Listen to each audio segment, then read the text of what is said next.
You're watching New York 1 News all morning.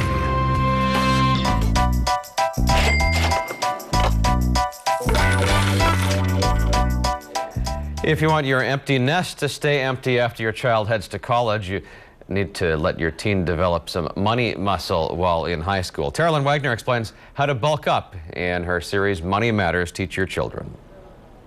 By the time they're in high school, it's time to start weaning your kids away from the bank of mom and dad. Donna Rosado of Money Magazine says you can start by detailing what you'll pay for and what they'll pay for. If your child knows that they're going to have to pay for eating out with friends, buying a special outfit, they know that they need to budget that money for those things. Budget.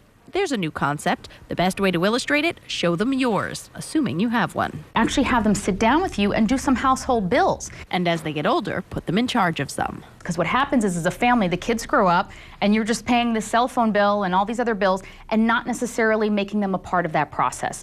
Make them responsible once they get to high school for paying a couple of bills. This probably means it's time for them to get a job, and that first paycheck opens up new opportunities for lessons in banking. Give them their own checkbook, give them a debit card, and you manage it with them. You must do these things before your child goes to college. Ah, yes, college. Like it or not, that's also a financial decision, a huge one that can affect their lives for decades. We have $1 trillion worth of student loan debt, and I think a lot of students are clueless to the fact that colleges cost different amounts and their parents are going to have to go deep into debt, and they'll have to go deep into debt. Kobleiner's advice? Start the conversation about costs early and have it often to avoid any unrealistic expectations from taking hold. Let's think about different kinds of colleges, and let's be realistic about what they cost and what we think we as a family can afford to spend.